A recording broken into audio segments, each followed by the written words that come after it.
some of my findings with uh, like Maxwell's displacement current, electrodynamics. Yeah. Yep. I was here for that. Okay, man, I wish there were Globers who had like the technical knowledge and capacity to like debate about electrodynamics, man, because no one wants to touch that subject. They want to talk about refraction and stuff like that all day, but in my opinion, electrodynamics is one of the strongest proofs that we have that the mainstream paradigm is a lie. Yeah. And if they would just not be so stiff necked and they would just humble themselves and just, you know, you got to go back to the drawing board, dude. If you're humble, just go back to the drawing board, admit that this all was bullshit. Restart. It's a reset. We do it in here all the time. Reset. Yeah. They just don't want to do it, man. Yeah, yo, Gio, can you hear me, The Gio? flat earth is something else, but what you're talking about right here is still relevant, flat earth or not. People need to learn how to divide that. And it's like they have so much hate against the flat earthers that they don't know how to divide physics in general from flat earth. Flat earth, yes, that's part of my identity too, but this is just as important. Go ahead. Anything that goes against like what they've been taught makes them feel extremely uncomfortable, because in order for them to have like a consistent worldview in their minds that they can comfortably live with and not feel cognitive and not feel like that weird feeling of things being out of place, in order to not feel that, they have to believe that, you know, the things that they're taught are true and they're being told the truth and everything's consistent and nothing's out of place. Because as soon as you start pointing out, like, well, look, dude, I can use math and very, very simple level physics laws to show that, you know, that rocket thing that we just showed, for example, is messed up.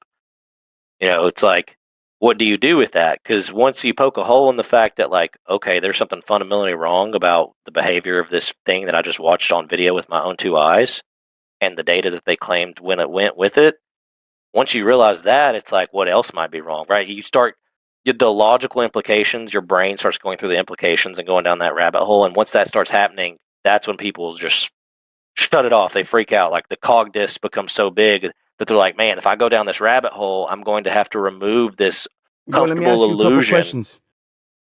You're on a roll, dude. You're killing it, bro. I just want to ask you some questions. Is that all right? What's up? Piezo? What's up? Go ahead. Sorry. So, you know, the hurricanes in the south, the tornadoes in the south, you see that Coriolis force, right? Or Coriolis effect. There's a difference. But how do you explain a Coriolis force or effect on a flat Earth model? Are you talking about you gotta admit, rotation? You gotta admit that 90% of the hurricanes and the tornadoes in the south, and you can add the pendulum to this. You can add focus pendulum to this too. It does counter rotate. People gotta admit, flat earthers gotta admit that the probability, it should be 50-50. If it was random, it should just be 50-50, but it's not. There's a clear bias towards the opposite direction in the north. Once you cross the equator. South. Right. And at the equator, it can actually flip flop back and forth about 50-50. Yeah. But how would you explain that if it's not a globe? Yeah. How would you explain that? All right, go ahead. Right. Sure, because so the equator is the place where the like, let's imagine that it is, what does equator mean? Equate, equal. It is the point within the magnetic field where you have it's the flip zone, it's the inversion zone. So it's where you flip directions from north to south in terms of the direction of the flux lines. In the equator, they go straight. North of the equator, it has a curl and a rotation in one direction, and south of the equator has a curl and a rotation in the opposite direction. At the equator, it's straight. Same thing that you see in the sky. At the equator, you look up and it's like you're in a cylinder at the equator. It just goes straight across, whereas it has a rotation north in one direction and a rotation south the other direction. So that equator line, that magnetic field that's moving straight across it there, with it doesn't really have any rotation, and then it has curl and rotation north and a different curl and rotation south. That's what's affecting the storms. A lot of people don't know that, like, storms themselves, weather systems, clouds, thunderstorms, all of that, they're all inherently electromagnetic in nature. That's how rain falls. a cloud will build up a charge, and it will cause the microparticulate water in it to cling together with static charge and hold itself in place inside the cloud. And then when that polarity gets flipped through a discharge or some other event, it, instead of acting like a vacuum that sucks all the water up, it acts like a pump that pushes the water out, and then it rains and you get wet. That's how weather works. So similar things happen with hurricanes. About that, Wolfie?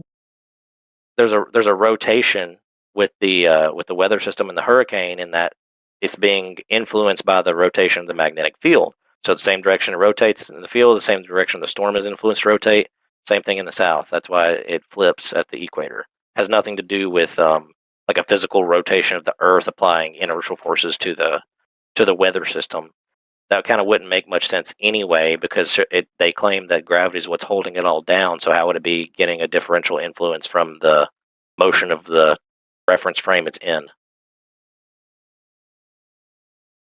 And it affects the pendulum similarly, because of the pendulum, the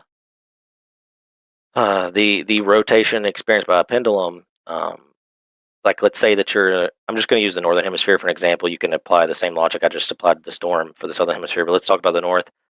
You've got one edge of the pendulum that's at a certain latitude north. Let's say it's 45 degrees north, and then the bottom edge of the pendulum is like 44.99999 degrees north. It's like ever so slightly further south. And so at those two different edges of the pendulum, one slightly more north, one slightly more south, relative to the Earth's surface, because everything's rotating at 15 degrees per hour, there will be an ever so slightly faster rotation on one edge than the other in terms of tangential velocity. The tangential velocity of the ether blowing against it will be different. And so as it swings, it'll be moving against the swing on one direction, with the swing the other direction. But the surfaces, like the surface of the pendulum, will receive more kinetic energy on one side than the other, which will cause a bias and cause it to drift. So the southmost edge in the northern hemisphere will always have a greater influence on it than the northmost edge. And so because it's being pushed from the southmost edge, that pushes it clockwise. And then in the southern hemisphere, the north, the northmost edge is what will have the direction component to it, because it'll be flipped the other direction. And not the Earth rotating, it's the ether that's rotating NASA shell. When I said it, I was talking about the ether. Yeah. It's interacting. Yeah, I agree. Very well said. You basically explained how it would work on a globe, right? So how does... Yeah, but there's a big difference. When you use a ring laser, if you use a ring laser, they've done experiments where the ring laser has that like east to west bias in the northern hemisphere. They found that it flips west east in the south when you cross the equator. So if all of this stuff that's happening is due to Earth rotation, then that would mean that the Earth is like a two-section sphere where the top half of it rotates west to east. Or sorry, the top half rotates east to west, and the bottom half rotates west to east. The two hemispheres of the globe would be like spinning in opposite directions if it was an inertial thing causing it. No. What you said is misunderstanding. So the ring laser gyroscope rotates in the direction of the axis, and if you have it kind of gyroscope. A ring laser, stationary ring laser measuring. Yes. So like the Michelson-Gilles-Pearson. Ring laser gyroscope. That is called a ring laser gyroscope. It's all. Can you? I'm talking about a ring laser, not a gyroscope. Can you hear me out? Can you hear me out? Yeah, but you're not talking about what I'm talking about. I'm just letting you know before you waste your time. Okay.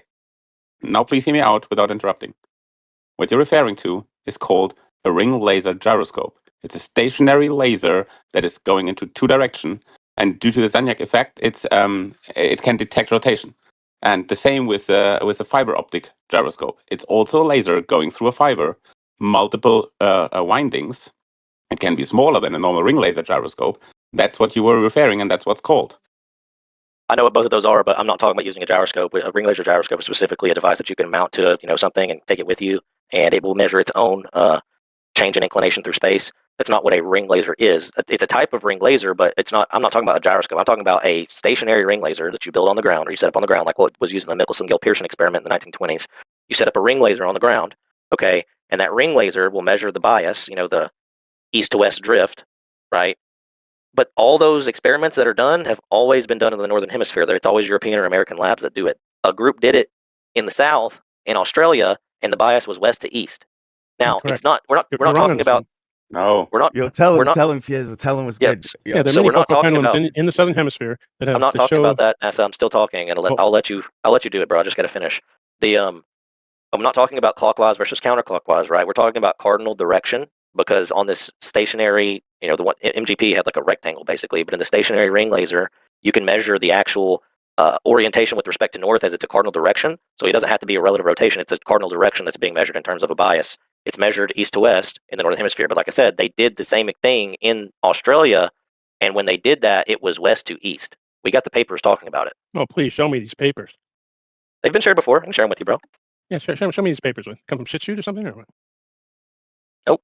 So it's completely symmetrical, northern hemisphere versus southern hemisphere, and the tilt of the rotation that you can measure with a ring laser is also completely equal. And it's not that a ring laser in the southern hemisphere would show a different kind of rotation. It would show the same rotation.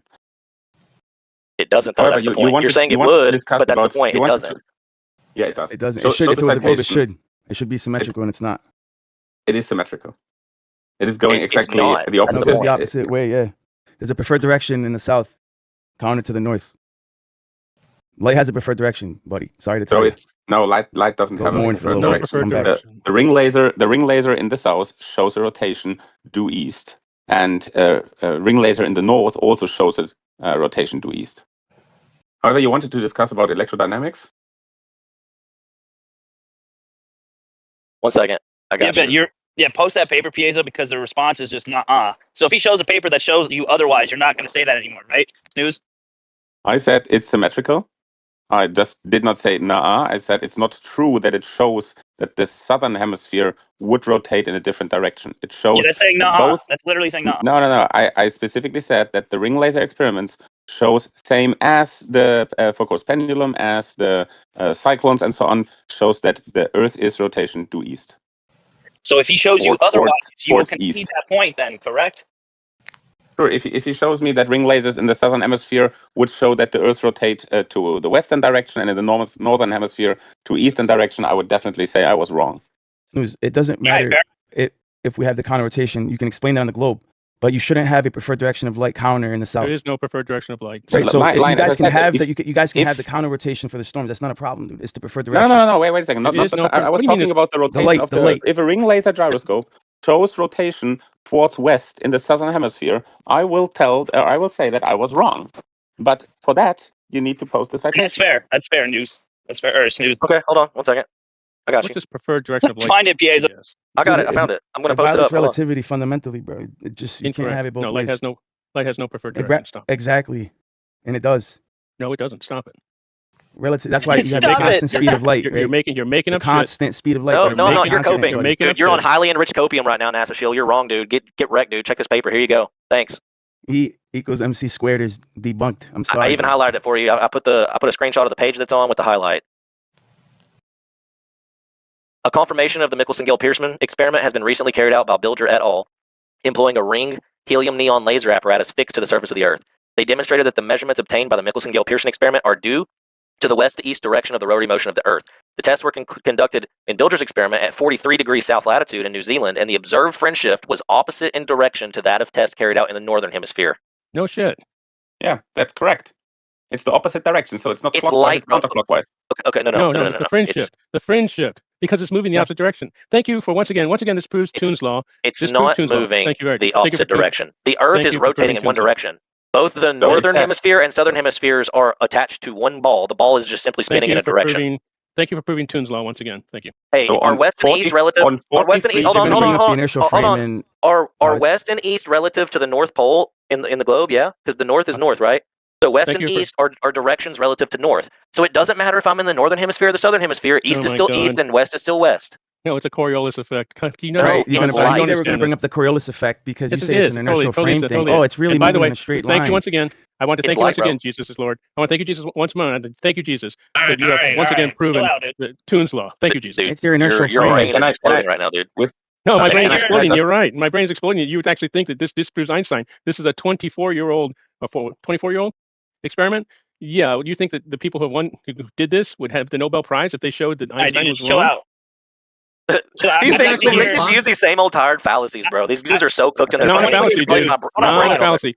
We can stop making vibranium, bro. If this showed what you think it shows, it would be way more famous. You wouldn't have to go dig around into 20. That is an argument from authority. Definitionally no, an argument from false. authority. It's not. It's an argument from you don't. It's an authority from ignorance on your hand. All right, now on your hand, it's an argument from ignorance. Everything you've done has been fallacious and rhetoric. Imagine somebody wants to actually hear a response. Do you have an actual, specific response to the? No, he doesn't, Gio. I want to hear. Thank you very much. Here's my response. Thank you, Jesus. Thank you, Jesus, for proving once again that Tune's laws are true. Again, imagine somebody is just listening to this. Imagine somebody's listening and they want to hear the actual other side. So far, you've just said thank you, Jesus, and you've done a bunch of kind of trolly rhetoric. Do you have any actual response to it? So somebody who's listening could actually hear the other side. Do you have an actual response? I have exactly that. Okay, go ahead. I have a response. Give him more information. The answer was no. All he wants to do is troll because he doesn't have a technical answer. No, I haven't. I told you the answer. I told you the answer, and you don't like it. No, you said it's clockwise versus counterclockwise. Maybe if you read the next paragraph, maybe if you read the next paragraph, it might explain you some. But no, you went with you did the old search the words and pull it out of context. Okay. You brought up the Coriolis effect. We're talking about the Coriolis force. There's a difference. We're talking about hold on. Inertial let's not frames engage NASA. Let's let Snooze respond. Let's not engage NASA. Can I respond? Can you hear me? Go ahead. Yes, go ahead. You said you would admit you were wrong if you were shown the paper and proven otherwise. Okay. Okay. Let's read it. Okay, it's about the test on the southern hemisphere. They demonstrated that the measurement obtained by the MGP experiments are due to the west to east direction of the rotary motion of the Earth. So they confirmed west to east. Now let's read the next sentence. Blah, blah, blah. It was a southern hemisphere in New Zealand, and the observed fringe shift was opposite in direction to that of the test carried out in the northern hemisphere. And now in brackets, in the southern hemisphere, clockwise rotation caused retardation when viewed from the South Pole, just as counterclockwise rotation caused retardation when viewed from the North Pole. So they specifically in this paragraph said it's a west to east direction, as I stated. And the thing is, because you are on the southern hemisphere, you have a counterclockwise rotation. You have a clockwise rotation and and counterclockwise in the northern. So that's exactly what I said. And I do not necessarily agree with the way NASA said it, but I totally agree with the content. You have just confirmed what I just said with your citation, that you try to confirm something opposite. Thank you. All right, so when we look at this paper, it says they demonstrated the measurements obtained by it are due to this, west to east direction, right? We know that. These guys are globers. These guys are relativists. Okay. That's going to be their explanation. But the problem is they show a cardinal direction change. No, they don't show a cardinal direction change. They said they show an opposite rotation. And if we would be on the globe, and in the north it would be clockwise, and in the south it would also be clockwise, then the two hemispheres would rotate in different direction. But if we are clockwise in the north and counterclockwise in the south, then everything is fine, because then the whole globe is rotating in one single direction. All right, give me 1 second. I'm going to get this paper pulled up that this study was done in, like the original, or an analysis of it for you, so I can show you that it's cardinal direction and not just relative rotation, which is the whole point, the whole reason I brought this up in the first place. So we went through this earlier. Okay. We went through this earlier, though. You guys don't know what's moving ever. All you can say is, in relation to this, it's moving. You never know what's. So would you agree? Moving. And as far as, go ahead, Piezo. I didn't mean to cut you off. I'm sorry. I was just going to ask. I was going to say, they had the opposite thing happening on Jupiter, where it's rotating in the wrong direction. Yeah. So Snooze, would you agree, Snooze, that if this isn't a relative rotation direction and it's actually a cardinal direction change, that flies in the face of your model? Since you just spent this whole time defending that it's not a cardinal direction change, it's simply a relative rotation change because you are pointing in a different direction. Understands, but honestly, I don't think he gets it, dude. I think he does understand. That's why he's defending it so vehemently. Would you agree, Snooze? The thing is, are you scared now? Okay. No, I'm not scared. Again. Okay, so it couldn't be a cardinal direction change, right? It shows. Maybe I'm missing here something in the English translation. The point is, if you have a ring laser on the surface of Earth, it shows a different rotation direction in the north than in the south, which means that the two things are opposite of each other. Same as if you would have a spinning wheel and you look once from the one side of the wheel towards the wheel and once from the other side. The one person would see it counterclockwise, the other person would see it clockwise. That's exactly what we see here. Can I say something real quick? The globe itself is always rotating west to east. Let me just say this, Snooze, real quick. Bro, We get that. That's not the point, bro. We understand how counter-rotations work in your model with the inertial frames. Oh yeah, that's exactly and the the point of this non-rotating paragraph. frame versus the rotating frame, right? The non-inertial frame versus the inertial frame. We get that, dude. That's how you explain this. But we're trying to tell you that there's, if your model is correct, right? The Earth is spinning from west to east.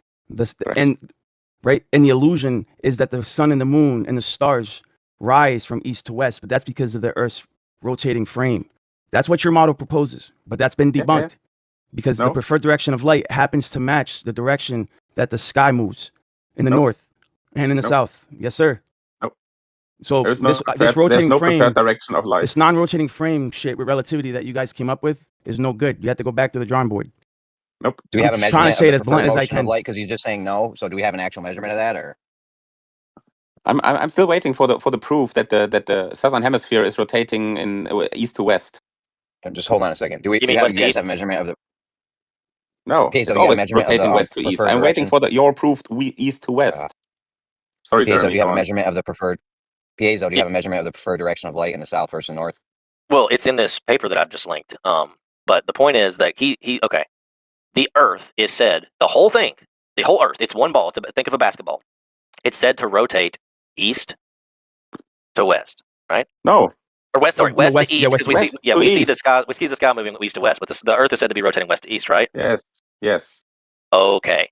So if the Earth is said to be rotating west to east, right, then that is a cardinal direction. It doesn't matter if I'm in the northern hemisphere or if I'm in the southern hemisphere. It's west to east everywhere, right?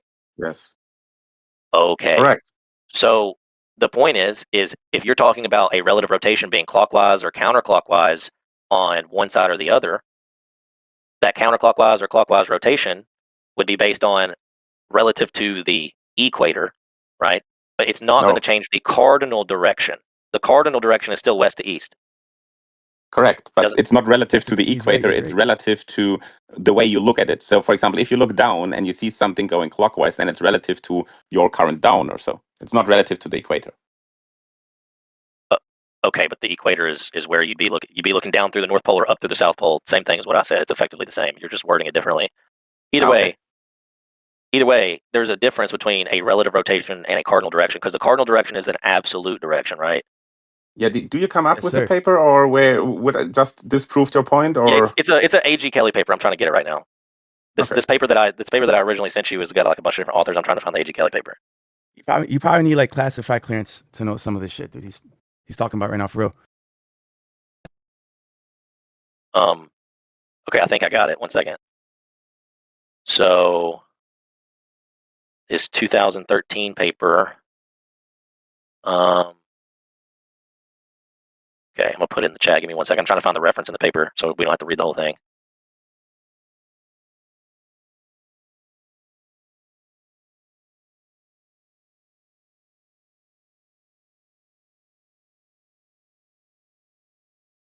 You know what's weird, bro? They talk about the Earth being the rotating frame. They don't know what's moving, dude. They do not know what's moving ever in any situation. They never know what's moving. Facts. All they can tell you is, oh, from here it looks like this is moving, and from there it looks like that's moving. That's all they can say. They can never tell you what's actually moving. They have no idea. The equivalence principle and reference frames, yeah. There's no absolute reference frame, dude. It's like they can't tell you what's moving, dude. If they try to tell you something's moving, just be like, your own model declares you don't even know what's moving. Oh my gosh, it's not OCR scanned. It's not OCR scanned. I can't control F it. But we know that's not the case, bro. I know, I have faith, and we have evidence to support. The ether is something that can't be tested directly, right? And we got to admit, I mean, I don't think there is. Has anybody come up with an experiment that can test the ether directly? It's all these things that we're measuring are effects of the ether.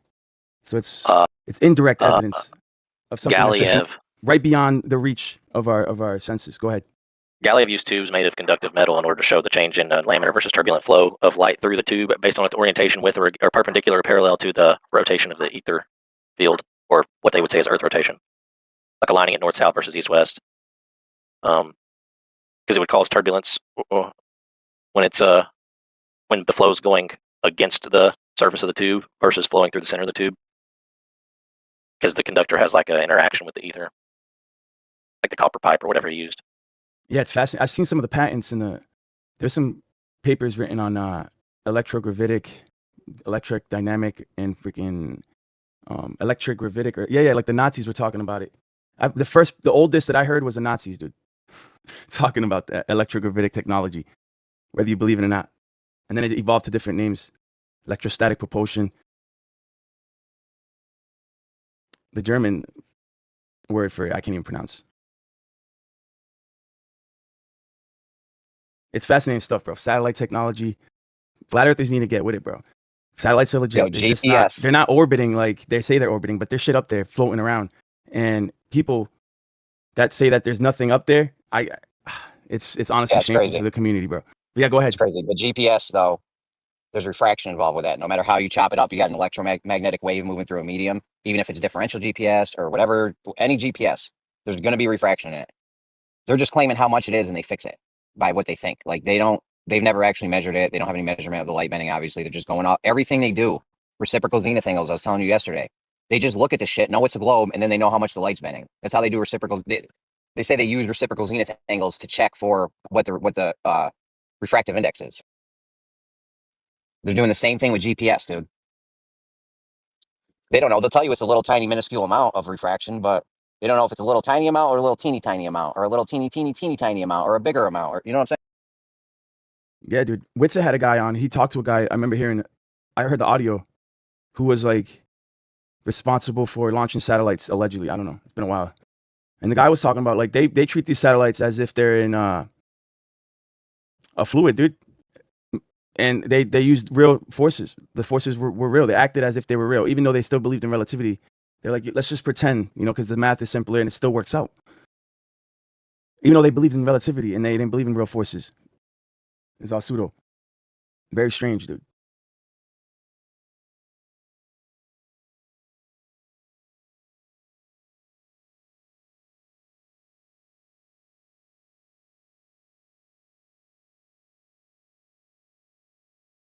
Shout out to Taylor. She was yesterday. She was on here in Utah, where her husband Dan doing for 8 hours measuring. Dedicated flat earthers out here. Yo, no deviation after a mile. That was pretty impressive. Multiple observations made throughout the day.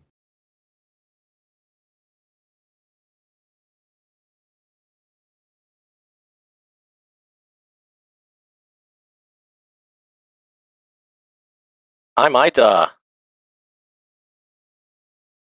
to retract the relative rotation thing because I can't find it in the cardinal direction reference that I thought I had at this juncture. So the only thing that I have is the relative change, which globularly speaking, comparatively to a flat plane, would be equivalent, since it would be the whole topology of the ground changing as opposed to just the magnetic field flip, which is okay. But I really thought that there was a cardinal direction reference in here. So that could be my mistake, and if it is, I'm sorry. No problem. That's fine. Very honorable that you say that.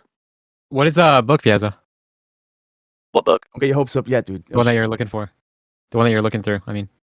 Oh, it's just I put the paper in chat earlier with the picture. I posted at the same time. But there's also a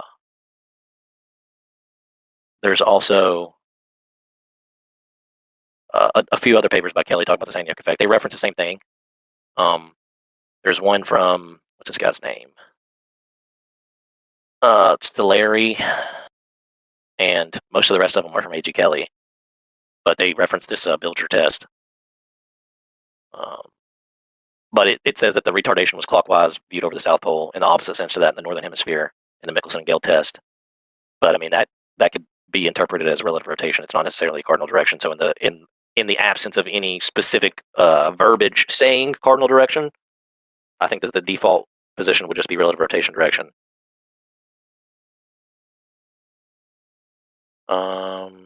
Yeah. See, so my favorite word that Einstein and you were quoting here is retardation in these papers. Well, they say it's the Earth's rotating west to east. We say that the ether field is rotating, or the magnetic field, whatever, is rotating east to west. The ether wind is blowing east to west. It's just a relative motion. Either way. But the point though is the way I was visually thinking about it, he was explaining to me, or I was explaining to him how hurricanes work, because you have this overall east to west rotation. So relative to the flip zone, the equator line, it's going to get clockwise in the north and counterclockwise in the south, or whatever. And of course, the retardation would be opposite that, which is what it shows up in the Sagnac tests in both hemispheres. So I guess I just wasn't thinking about the correlation being equivalent there, because when I had read this, it was like a year ago I read this paper. I had thought that the bias was flipping cardinally, but it's just relatively. It's a relative flip, not a cardinal flip. I'm pretty sure. They talk about the tornadoes in America, in the Midwest, being so massive, right, and abundant because of the two mountain ranges, the Appalachians and then the California or Colorado mountains. In between those, you got a big old bowl, right, for a bunch of swirling around to do. They talk about heat and cold fronts, low pressure, high pressure. But you can have, it's like gears, interlocking gears. They spin in counter directions, but you could have the storm spin one way and the ether still spinning from east to west in the north. The ether itself spinning from east, like the ether drag is going from east to west in the north, regardless of what they're saying, dude. Same thing in the south, it's opposite, right? Because there seems to be some toroidal physics going on where the storms are being affected by an actual flow. But you like interlocking gears, sometimes it might be counterintuitive. You kind of have to analyze it real quick. Well, look, there's an alternative explanation as to why tornadoes and hurricanes seem to mostly go in different directions. It's because of where they appear and the layout of the land and the aerodynamics of like the mountain ranges and the wind flow in general, right? What will typically happen? If it goes one way, well, tornado doesn't happen. If it goes one way, then it might happen because in that location, these conditions are just there. Very complicated setup because of the layout. So I don't think it really has anything to do with any apparent Coriolis deviation. It's just the land layout. All tornadoes in the northern hemisphere, independently if they are, or all like circular storms, independently of where they appear, if they appear in the US or in the Pacifics, Asia, or something like this, they all rotate in one direction. And all of those in the southern hemisphere rotate in the other direction. And those very close to the equator or at the equator have no preferred direction. And we also observe that once a tornado that has been formed in the northern hemisphere that gains energy and rotates quicker, once it crosses the equator, it loses energy and basically like stops. Yeah, so it dissolves itself because it's going over the equator. I think you cannot explain that with super special topography in the one area of the Earth, and in the other, all the topography is a different one. Therefore, it rotates different ways. Do you have an example of that? I mean, yes, we do. Yes, we do. Thousands of examples. Yeah, all hurricanes, all tornadoes, 90% of them basically, right? Sometimes you get an anomaly here and there in the north and in the south, but basically 90% of all hurricanes and all tornadoes spin counter rotation to the Earth. So in the north, hurricanes and tornadoes spin counterclockwise. The Earth is in your model. To be clear, are you still here?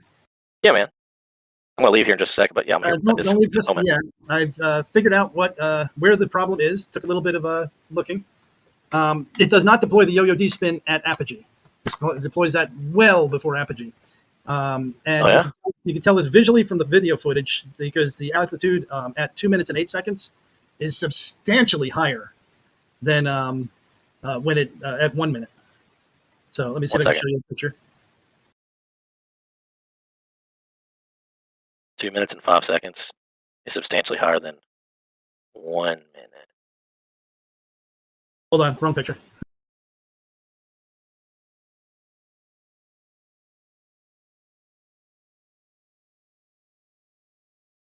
Are you like comparing the topological profiles somehow? Am I getting the same spot on the ground to compare that, or? Yep. Take a look now at the two images side by side. 2 minutes and 8 seconds and 1 minute.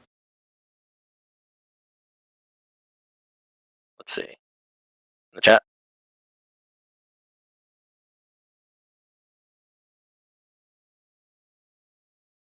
This is the same amateur rocket they sent up, and so it supposedly hit the firmament dome.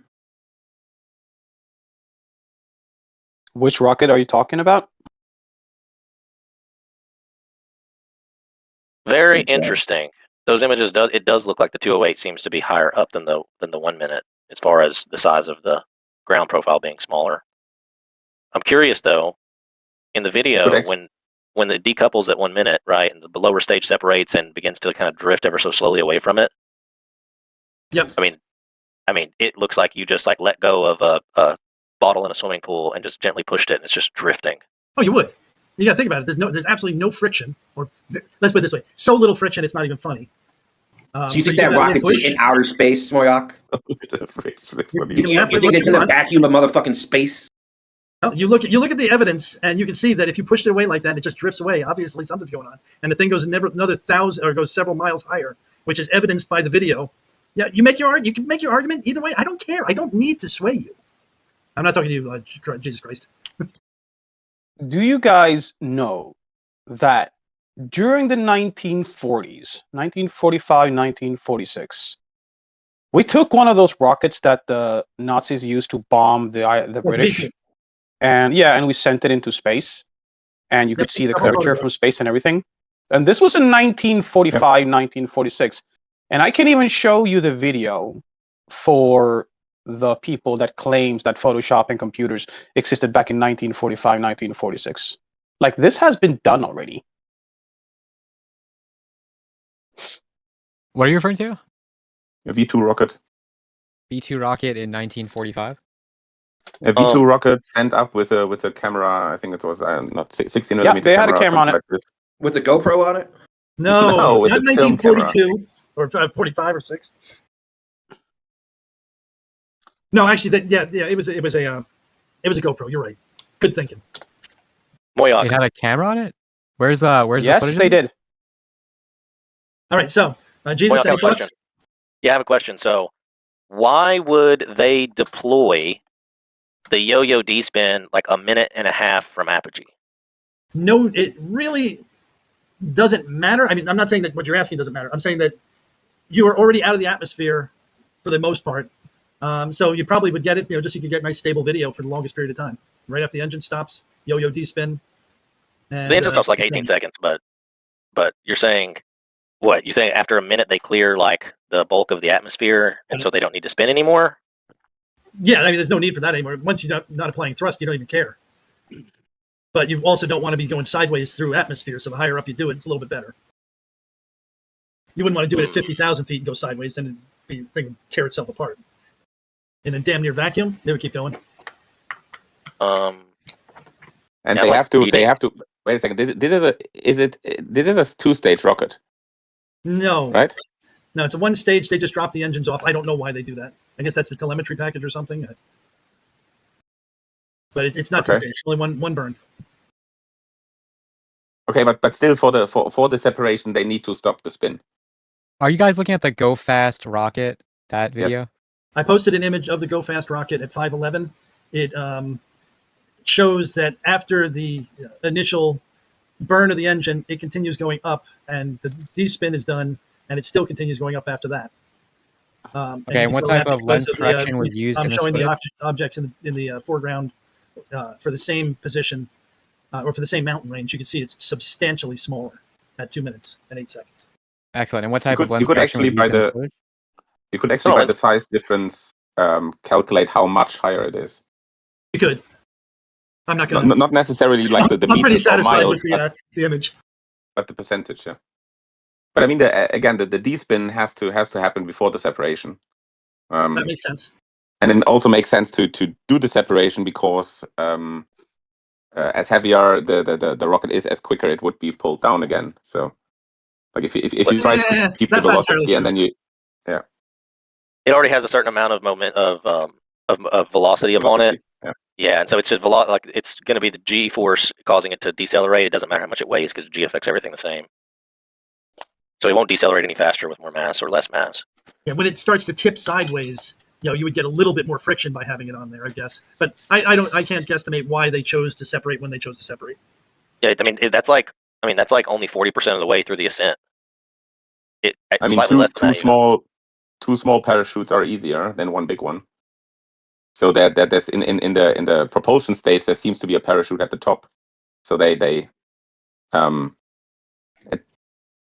seems to drop down after the separation. They cut the video off at 2:15, so you only get 2 minutes and 13 seconds of ascent, which is 133 seconds. They claim that the ascent was like 160 something, I want to say. So we're we don't get the last 30 seconds of the ascent nor the descent. We just get this clip.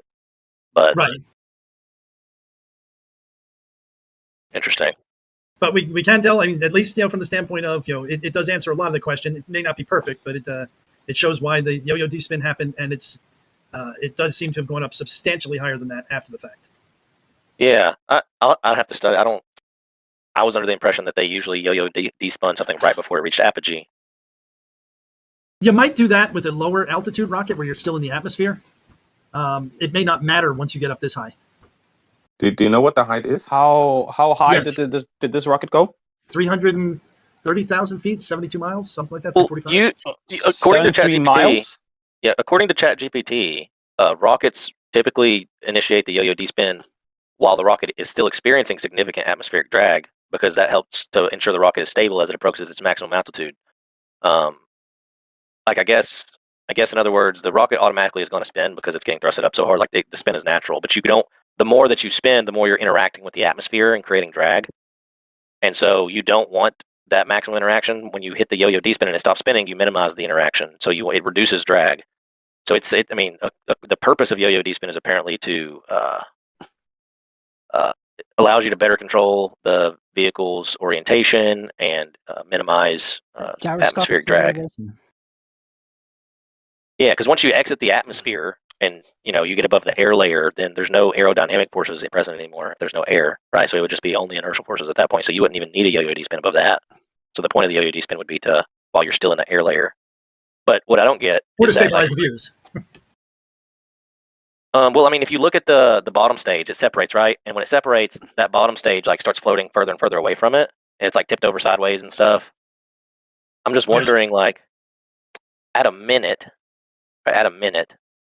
we're probably looking at 45 to 50 miles high, which 50 miles is, 45 to 50 miles, we're talking about 225,000 to 250,000 feet, something like that, 220 to 260,000 feet. I don't think there's a lot of, I think you're in the helium hydrogen. I think you're on the helium and hydrogen layer at that point, which is really diffuse.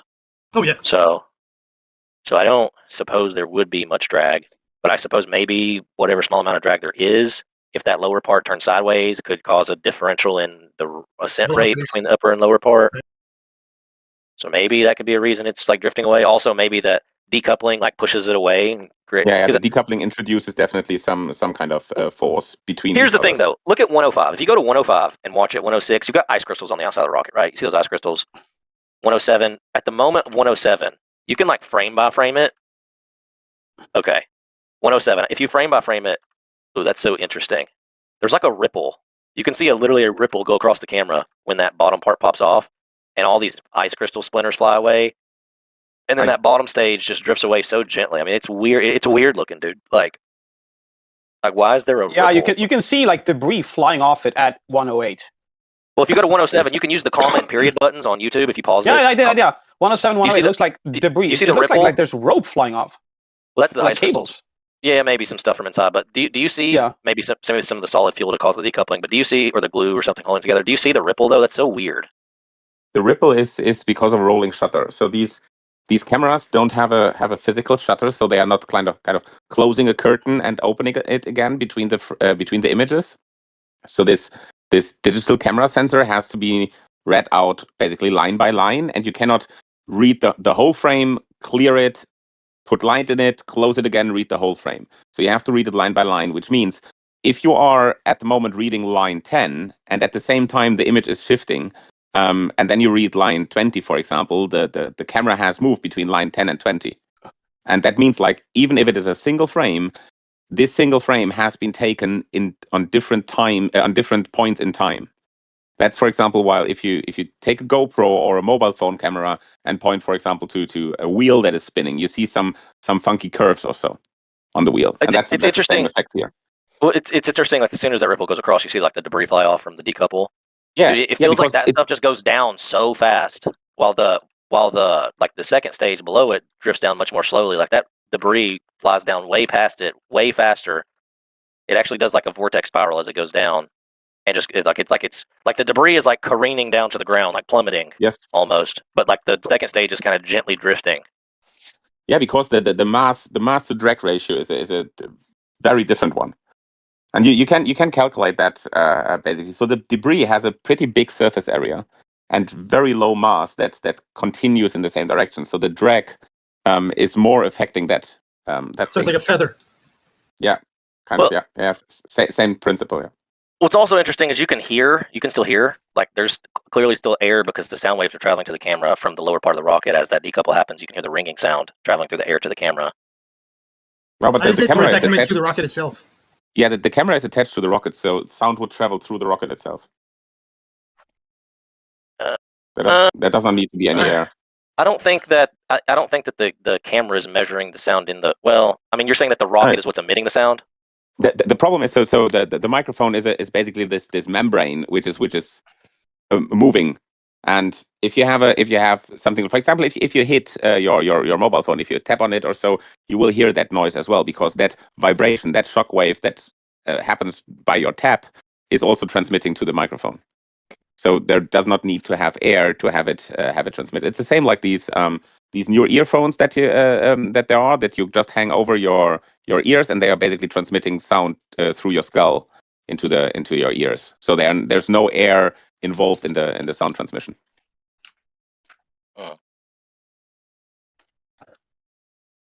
All in all, like I said, it seems to be close enough to me to be plausible. There's no real big math problem here. There's something weird that happens at 128 that flies across the screen. On the right side of the screen, it goes from down to up. It's like, what is that? There's like a thing flying. You can see it. The UAP, dude. What's that? Go to 128 and frame by frame it. Yeah, I don't have the video up anymore. It goes from the bottom right to the top right of the screen. It goes vertically up the frame. 128, and then just hit period a bunch of times. I actually think that is no ice that is piling up at the rocket. It's basically the carbon fiber delaminating due to the drag. So you see, basically these are carbon fibers that are to the ring, and because they seem to have cut it at the top, there is a sharp edge, and due to the vibration, it seems that basically the epoxy, the resin, is kind of shaken from the fibers. So it's basically like sticking out carbon fibers at the top. You see them. There's another thing that flies by at 134. Sorry, not trying to interrupt you, because I'm about to go like immediately. At 134, at 128. Yeah, 128, a small thing flies from the bottom right to the top right. At 134, a light, like something that's lit, like flies from behind the rocket, and then like goes up past it, and it's like a weird shape. You can watch it from 134 to 135 if you frame by frame it. What is that? You can also see it earlier. There seems to be some kind of a balloon or so. No, it's not. That's not a balloon. 123. If you look at 123, it looks. Dude, there's 70 something miles in the sky. That can't be a balloon. Or no, maybe they send it up. 60. Maybe they send it up before. Well, balloons don't go that high. Like balloons don't go above. You don't get balloons in space. Not at 300,000 feet. No, what did you say? What height is it? 70 miles. Well, here at this point in the film, it's probably like 50 something miles. At the balloon time? At the 134. Yeah. Probably like. There's also another light. There's also another like orb that comes at 147 at the first frame of 147, kind of like near the light part of the rocket. Starts drifting to the right alongside the screen, and then goes up, and then it gets like bled out by the sun. It gets flashed out by the sun. You can't see it anymore.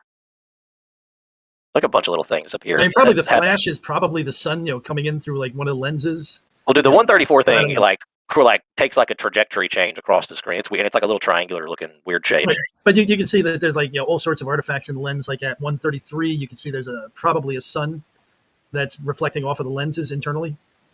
That's right by the rocket, top third of the image. I mean, 134 does not look like a lens flare or a ghost image. Like that's a thing that's like moving across the frame. Weird. Why am I not able to increment my increments? How do you step forward? Comma and period. Period is forward, comma's back. So I paused if you go at 134, 135, it seems to be spinning. So the object seems to be spinning. Maybe that is something that was between the propulsion stage and the whatever sensor stage or what is at the top. So maybe that's part of debris that was shoot up. Hold on. You tell me. I'm gonna put this in the chat. This is hold on. Is this debris? I mean, it's right there up towards the top of the frame. You see where I just put the screenshot in there? You see it in the middle of the screen towards the top? Like triangular cylinder or something? Yeah, if you go forward, backward, you see that it's rotating.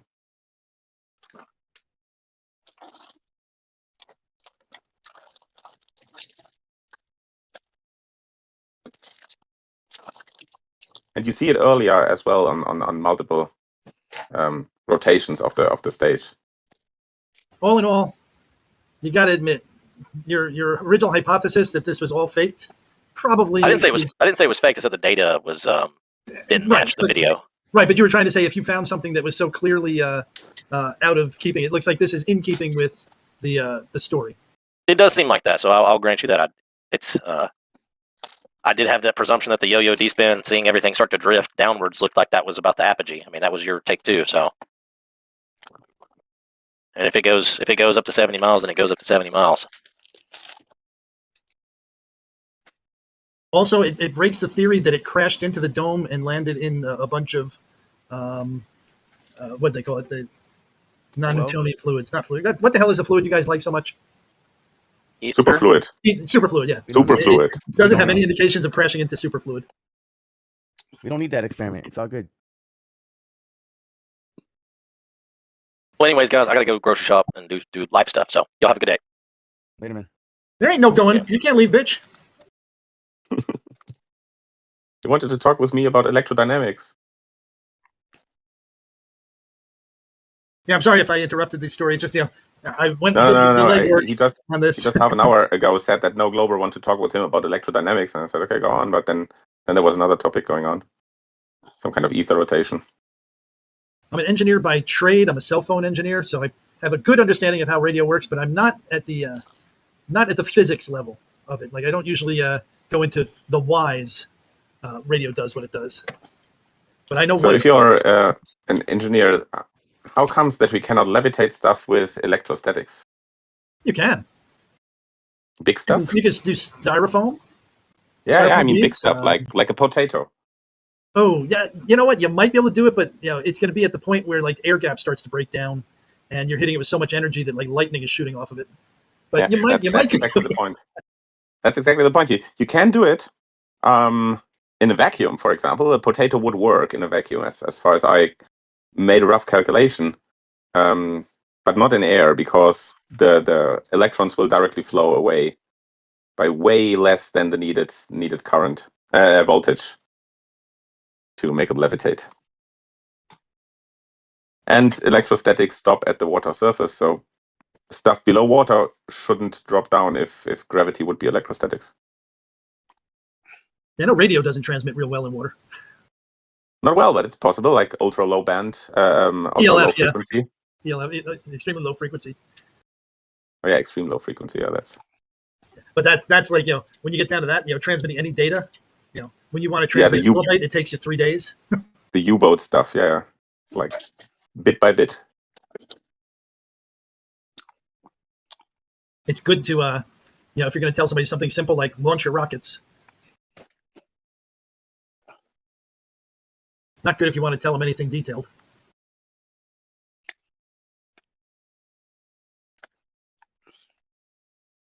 It's just funny, like every time I get into one of these arguments, like, why does this happen? It's like it's proof of the flat Earth, or it goes against your model. It's like every time I do it,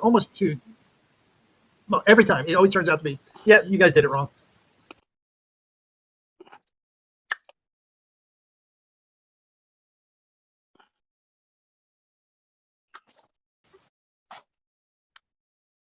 Although I have to say, he did have me going for a little while when he said, it never goes faster than 3,600 miles per hour, and it got to 72 miles in under a minute.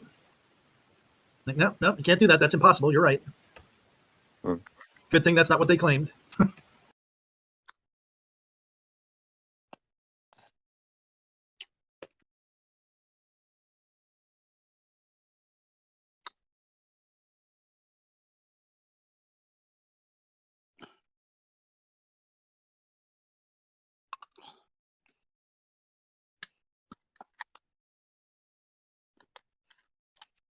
Am I allowed to stream in the server?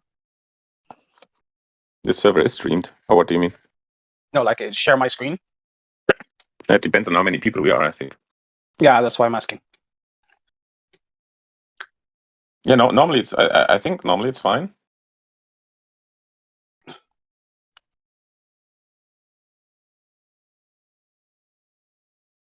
I think that the camera was a limitation. I think the camera only works below 25 people or so. What's up, Run Boston Bear? Hey, how's it going? Yeah, I think in the server you have to have permissions to share screen. You have to have But permissions to share images. yep, but you could try it, and if it doesn't let you, there's your answer. All right.